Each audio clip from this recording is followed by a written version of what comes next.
جی جناب آ گئے؟ کھانا کھا کے ٹھنڈے تو نہیں ہو گئے؟ چلو پھر ہو جائے گی کھانا. جنوں بیدار ہے لسانی، رگوں میں رفتار ہے لسانی، کیونکہ ایک معیار ہے لسانی. ماشاء اللہ. گڈ. اچھا جناب، سب سے پہلے ہمارے کچھ دوستوں نے توسیہ پلس ملٹھی، کیونکہ آپ کا نمبر 1 برانڈ ہے پاکستان کا، تو اس کے لیے انہوں نے ایک کیک پریزنٹ کیا ہے. تو کٹنگ کیک سرمنی ایک چھوٹی سی کریں گے. تو آپ سب کے پرجوش استقبال تالیوں کے ساتھ میں ڈاکٹر وظیفہ صاحبہ کو دعوت دوں گا کہ وہ توسیہ پلس ملٹھی کا کٹنگ کیک جو ہے سرمنی کمپلیٹ کریں. ابراہیم کے لیے بھی کافی نام ابراہیم کرنے لگتے ہیں.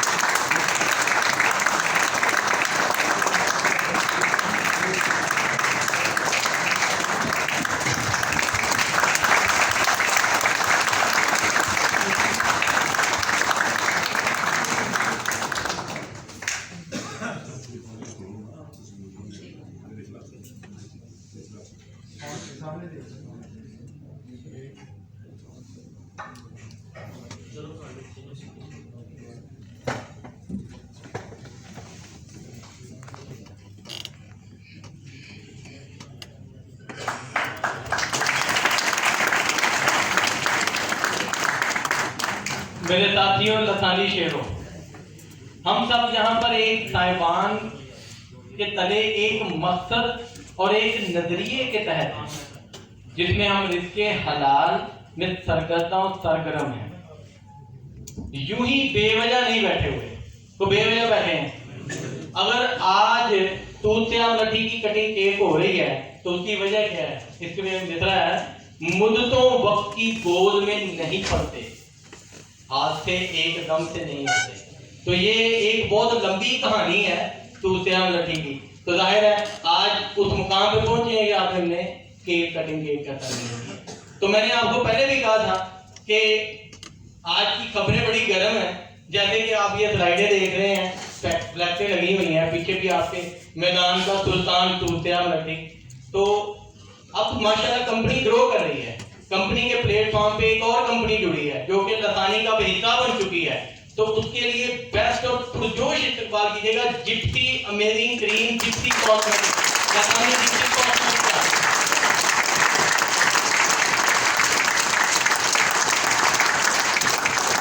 تو جپسی کیونکہ ہم لسانی کا حصہ ہے تو اسی خوشی میں کٹنگ کیک سرمنی کریں گے.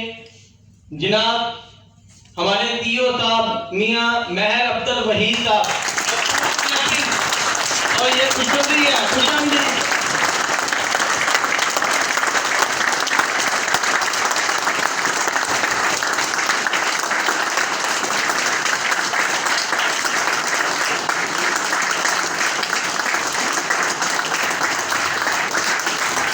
جنوں بیدار ہے، رگوں میں رفتار ہے، کیونکہ ایک معیار ہے، اور جپسی کا بھی معیار وہیں پہ کھڑا کریں گے.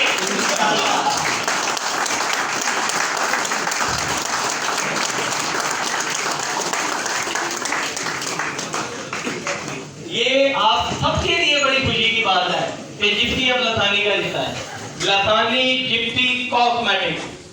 اور انشاءاللہ جیسے ہم نے لسانی فارما کے ساتھ جو بھی آپ لوگوں نے محنت کی ہے، کار کیا ہے، انشاءاللہ تعالی جپسی کے اوپر بھی اسی تبدل اسی جنون کے ساتھ کام کریں گے انشاءاللہ. اور آنے والے وقت میں جپسی دوبارہ سے ایک برانڈ بن کے نکلے گا مارکیٹ میں، اور پتہ چلے گا کہ یہ لسانی کی ٹیم نے اب بیچی ہے انشاءاللہ.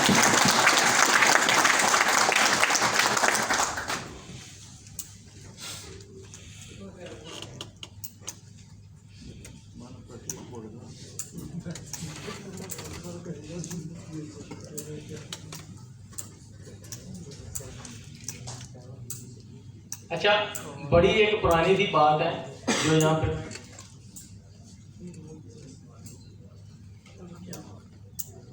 لو جی آپ کے نعرے کو کمپلیٹ کیا ہے جناب حکیم امجد وحید بٹی صاحب نے. انہوں نے کہا جی 3 مصرے تو اچھے نہیں لگ رہے، تو چوتھا مصرا بھی ایک جڑنا چاہیے. تو میں نے ان سے ڈسکس کیا کہ 3 تو بڑے سوچے تھے، چوتھا سمجھ میں نہیں آ رہا. تو انہوں نے اس بتی کو سلجھایا تھوڑا سا. اب دوبارہ نعرہ ہو جائے. جنوب بیدار ہے لسانی رگوں میں قرار ہے لسانی کیونکہ ایک معیار ہے لسانی دلوں کا قرار ہے. لسانی نام بھی لسانی معیار ماشاءاللہ. اچھا جناب، ہم لوگ سب کے سب لوگ ہر چیز میں اپنے لیے کمفرٹیبل زون ڈھونڈتے ہیں کہ یار اس میں کیسے رہیں. بس یہ کمفرٹیبل زون کہ یار جہاں پہ ہیں ٹھیک ہے، روٹی چل رہی ہے، معاملات چل رہے ہیں، بس ٹھیک ہے، اوکے ہے، ڈن گڈ بائے. کبھی بھی ہم اپنے آپ کو اس کمفرٹیبل زون سے نکالتے ہی نہیں ہیں، نکلنے کی کوشش ہی نہیں کرتے. کیوں نہیں کرتے؟ اسی پہ ایک چھوٹی سی اسٹوری ہے جو میں نے بھی سنی ہوئی ہے، میں آپ لوگوں کے ساتھ شیئر کر دیتا ہوں. ایک آدمی تھا، اس کے پاس ایک بھینس تھی بلیک کلر کی. اب ایک بزرگ کا وہاں سے گزر ہوا، وہ اپنے بیٹے کے ساتھ تھا. تو انہوں نے دیکھا کہ یار اس بندے کے پاس کھیت اتنا بڑا ہے اور وہ خالی پڑا ہوا ہے، اس میں وہ کھیتی نہیں کر رہا. اب انہوں نے نوک کیا، انہوں نے کہا جی ہم لوگ مسافر ہیں، تو راستہ دیکھ کے تو آپ کی طرف آ گئے ہیں، بتی جل رہی تھی، میں نے کہا چلو یہاں پہ کچھ لوگ رہ رہے ہوں گے تو ان سے کچھ ہیلپ لیتے ہیں. وہ ان کے پاس چلے گئے، انہوں نے نوک کیا، اندر سے ایک آدمی نکلا جس کی عمر آلموسٹ کوئی 30-35 سال کے قریب تھی. اب وہ بندہ پوچھ رہا ہے جی، انہوں نے کہا جی ہم لوگ مسافر ہیں، راستہ بھول گئے ہیں، تو رات دیکھا آپ کی بتی جل رہی ہے تو سوچا چلے آپ سے ہیلپ لیں، رات گزارتے ہیں، کو کھانے وغیرہ کا بھی اہتمام ہو جائے گا. انہوں نے کہا جی موسٹ ویلکم، آپ آ جائیں. اب بزرگ نے اس بندے کے ساتھ رات کو کھانا کھانے کے بعد پوچھا کہ جناب آپ کے پاس اتنا بڑا کھیت ہے تو آپ لوگ اس کی کھیتی کیوں نہیں کرتے، آپ کا گزر بسر کیسے ہے؟ انہوں نے کہا جی اللہ کا شکر ہے، ایک مجھ ہے کول وہ اسی رکھی ہے، دودھ چو لئی دا ہے، وہ جو کچھ ویچ لئی دا تے کچھ جڑا ہے وہ اپنا گزر بسر کر لینے ہیں، پھٹے حال کپڑے پرانے برے حالات میں. اب وہ بندہ کہتا ہے بزرگ اچھا ٹھیک ہے. اب رات کا کچھ پہر ہوتا ہے تو اپنے بیٹے کو کہتا ہے کہ بھائی نکلو، اب ہم بھی ابھی کے ابھی یہاں سے نکلیں گے. انہوں نے کہا خیر ہے بھائی اتنی جلدی کیا پڑ گئی؟ انہوں نے کہا نہیں نکلیں گے، اور جاتے ہوئے اس آدمی کی بھینس کو قتل کر جائیں گے. یہ کیا، اس بندے نے ہمارے ساتھ نیکی کی ہے، احسان کیا ہے، میرا آپ کو ٹھکانہ دیا ہے سر چھپانے کا، ہمارے لیے اچھا کام کیا ہے، اور ہم اس کے ساتھ برا کر کے جائیں؟ نہیں، یہ تم چھوڑو اس بات کو، اس کو ہم قتل کر کے جائیں گے. اب وہ کیا کرتا ہے، رات کو چپکے سے اٹھتے ہیں، اس کی بھینس کو کھولتے ہیں اور کھائی میں پھینک دیتے ہیں. وہ جانور تو ختم ہو گیا، خود چلے جاتے ہیں. سال گزر جاتے ہیں، بچہ جوان ہو جاتا ہے جو 14-15 سال کا ہے.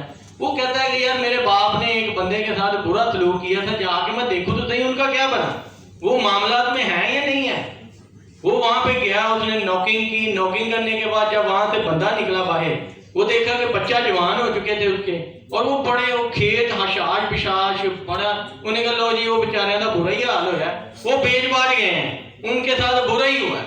اب وہ بندہ بھی فوت ہو گیا تھا جو اس کا باپ تھا. اور میں پوچھا یار آپ لوگ کون ہیں؟ اس طرح ہم لوگ کچھ سال پہلے یہاں پہ آئے تھے تو دیکھا یہاں پہ ایک کھیت تھا اجڑا ہوا اور ایک بھینس تھی.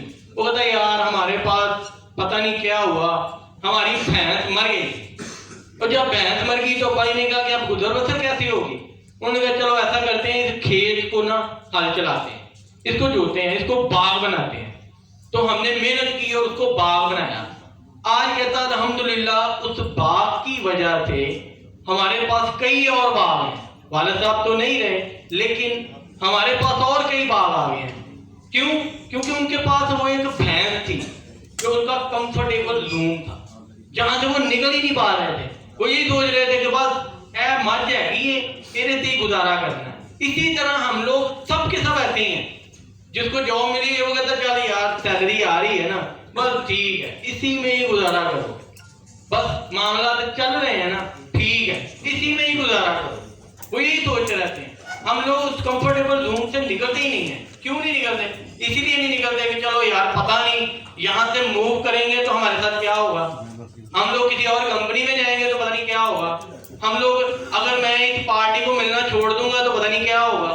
ابھی کچھ نہیں ہوگا. آپ کو اپنے اوپر اعتماد ہونا چاہیے. اس لیے جس بندے نے وہ بھینس پالی ہوئی ہے نا، آج تیار کر لو کہ اس بھینس کو قتل کر کے جانا.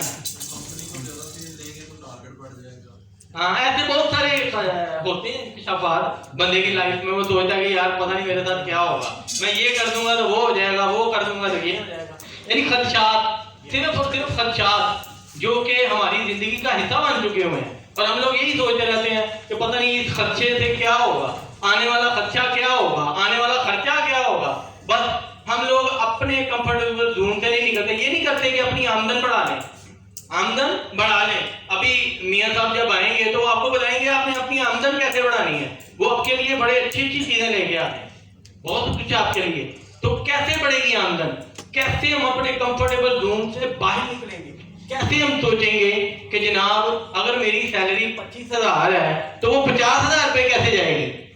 میں یہ سوچتا ہوں کہ لو جی میں نے 2 سال کمپنی میں کام کیا ہے تو اب میں ڈیزرو کرتا ہوں کہ کمپنی مجھے 10,000 کا انکریمنٹ دے دے، 15,000 کا انکریمنٹ دے دے. یہ ہم لوگ سوچ کے بیٹھے ہوئے ہیں. لو جی سال گزر گیا 10% تو ملے گا ہی ملے گا. یہ ہوتا ہے نا ہماری لائف میں، ہم لوگوں کا ایک مائنڈ سیٹ ہو چکا ہوا ہے. لیکن حادثے میں پھر کہوں گا کہ ایویں نہیں ہوتے، پوری تدبیر ہوتی ہے، پلاننگ ہوتی ہے، اسی وجہ سے پھر وہ حادثے جنم لیتے ہیں. اور جب ایسا ہوتا ہے تکلیف بڑی ہوتی ہے. جب آپ کی بھینس کو کوئی قتل کرتا ہے تو آپ کو بہت تکلیف ہوگی، آپ کو بڑا برا لگے گا. آپ یہی کہو گے اس بندے نے اچھا نہیں کیا، اس بندے نے اچھا نہیں کیا. لیکن جو سمجھ جاتے ہیں وہ پھر بعد میں دعائیں دیتے ہیں کہ واہ جی واہ کیا بات ہے، اس آدمی نے ہمارے ساتھ بہت اچھا سلوک کیا، آج ہم لوگ اور زیادہ اور بہتری سے کام کر سکتے ہیں. تو جنوب بیدار ہے، لاسانی رگوں میں رفتار ہے، لاسانی کیونکہ ایک معیار ہے، لاسانی دلوں کا قرار ہے. لاسانی یار اتنا ٹھنڈا نعرہ کیوں جی؟ رگوں میں رفتار ہے، لاسانی یار یہ ہوٹل کی چھاتیں لڑنی چاہیے. جنوب بیدار ہے، لاسانی رگوں میں رفتار ہے، لاسانی کیونکہ ایک معیار ہے، لاسانی دلوں کا قرار ہے. لاسانی ویسے بھی ہمارا لال رنگ ہے کمپنی کا تو خوشبختی کی علامت ہے. آپ کو پتا ہے دلہنوں کو بھی تو لال رنگ کے جوڑے میں بھیجا جاتا ہے، تو پھر ہی وہ کوئی فائدہ مند ہوتی ہے نا. اگلے گھر جا کے اجاڑنا تھوڑی یہ طلاق لے کے واپس آیا ہے. تو جناب عالی ہم لوگ سب لوگ، میں نے پہلے بھی عرض کیا ہے کہ ایک سائبان کے نیچے ہیں، ایک مقصد کے لیے ہیں، رزق حلال کمانے کے لیے سرگردہ عمل ہے، سرگرم ہے. اور ہم ہمیشہ یہی سوچتے ہیں کہ یار ہمارے لیے کچھ بہتر ہو، کچھ بہتر ہو، کچھ بہتر ہو. ہم یہی سوچتے ہیں کہ کوئی ہمارے لیے بہتر کرے. یہ نہیں سوچتے کہ ہم نے اپنے لیے بہتر کیا کیا یا ہم اپنے لیے بہتر کیا کرنا چاہتے ہیں. تو اگر آپ آج یہ سیکھ کے چلے جائیں نا کہ ہم نے اپنے لیے بہتر خود کرنا ہے تو یہ آج کی آپ کی سب سے بڑی بات ہوگی. آپ کے لیے آج یہ سب سے بڑا اسٹینڈنگ اویشن ہوگا کہ آپ اپنی زندگی، اپنی لائف کو ایک یو ٹرن کے ساتھ چینج کر کے چلے جائیں گے. اس سے زیادہ بہتر کوئی چیز نہیں ہوگی. یہاں پہ موجود ہر فرد کی یہ کہانی ہے نا. ہر بندہ، کوئی کہیں سے آیا، کسی نے کہیں پڑھائی کی، کوئی کلاس روم اٹینڈ کیا، کوئی عالم بننے آیا تھا تو ایکٹر بن گیا، کوئی ایکٹر بننے آیا تھا مولوی بن گیا، کوئی کہہ یہاں پہ ہوگا جو کہہ رہا تھا میں انجینئر بننا ہے. ہمیں پتہ ہی نہیں ہے نا ہم نے کرنا کیا ہے. کوئی کہہ رہا تھا کہ اچھا یار میں ڈاکٹر بنوں گا. کنوکشن نہیں ہے نا، ہماری سوچ نہیں ہے. ہم کرنا کچھ چاہتے ہیں، وہ کچھ چاہتا ہے. وہ اللہ پاک کو بھی کنفیوز کر دیتے ہیں نا. ایک سال میں ہماری دعائیں بدلتی رہتی ہیں. کیسے؟ ابھی اس سال میں میری دعا تھی، لو جی یار میں کہیں نا اس کمپنی کا نا سیلز مینیجر بن جاؤں. ٹھیک ہے، اب وہ سیلز مینیجر تو نہیں بنا تو ساتھ میں دوسری دعا آ گئی، انہوں نے یار اللہ پاک مجھے اپنا گھر دے دے. اب تیسری دعا آ گئی، یار مجھے میرا نا کاروبار چاہیے.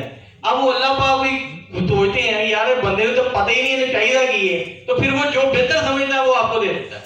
وہ جو بہتر سمجھتا ہے وہ آپ کو عطا کر دیتا ہے. تو اپنی دعاؤں میں اور اپنے معاملات میں مستحکم، بٹ صاحب نے کہا تھا نا ابھی تھوڑی دیر پہلے کہ پختہ یقین ہونا چاہیے آپ کو ثابت قدم ہونا چاہیے اپنے کام کے اوپر کہ میں ثابت قدم رہنا ہے، میں نے اس کام کو بہتر کرنا ہے. تو یہ جو جہاں پہ ہم اکٹھے ہوئے ہیں نا، یہ ایک تحریک کا پیش خیمہ ہے، ایک مارکیٹ کو چیلنج ہے. اور یہ چیلنج کیسے پورا ہوگا؟ اگر آج کے بعد جب ہم مارکیٹ میں جائیں تو اس کا response within the week, within the month ہمیں پیک میں آنا شروع ہو. پھر پتہ چلے گا کہ آج کی میٹنگ میں کس کس نے فائدہ اٹھایا اور کس کس نے فائدہ نہیں اٹھایا. فروٹفل تھی یا پھر فروٹفل تھی، یہ تو بعد میں پتہ چلے گا نا. لیکن ابھی تو یہاں پہ بیٹھ کے ہم سارے لا رہے ہیں کہ ہمیں سمجھ آ رہی ہے، ہم سوچ رہے ہیں، لیکن آنے والے وقت میں کیا ہوگا یہ تو آپ ہی جانتے ہیں. تو ثابت قدمی تبھی آئے گی جب آپ یہ سوچ کے جائیں اگر جو ماحول آپ کا یہاں پر ہے وہی ماحول آپ مارکیٹ میں لے کے جائیں. نبی کریم صلی اللہ علیہ وسلم کی محفل میں جو صحابہ کرام بیٹھتے تھے نا, وہ کہتے تھے کہ یا رسول اللہ صلی اللہ علیہ وسلم کہ جب بھی ہم آپ کے پاس بیٹھتے ہیں ہمارے ایمان کا لیول کچھ اور ہوتا ہے, اور جب ہم مارکیٹ میں چلے جاتے ہیں ہمارے ایمان کا لیول کچھ اور ہو جاتا ہے. تو وہ کہتے تھے کہ یہ بات صحیح ہے, کیونکہ مسجد میں شیطان داخل نہیں ہوتا, تو وہاں پہ جب آپ باہر جاتے ہو شیطان بھی اپنے پورے زور لگاتا ہے, پھر آپ کو راستے سے بھٹکاتا بھی ہے. تو جب آپ یہ سوچ لیتے ہو نا میں مسلمان ہوں, میں مسلمان ہوں, مجھے یہی کرنا, مجھے یہی کرنا, مجھے یہی کرنا, تو آپ یہ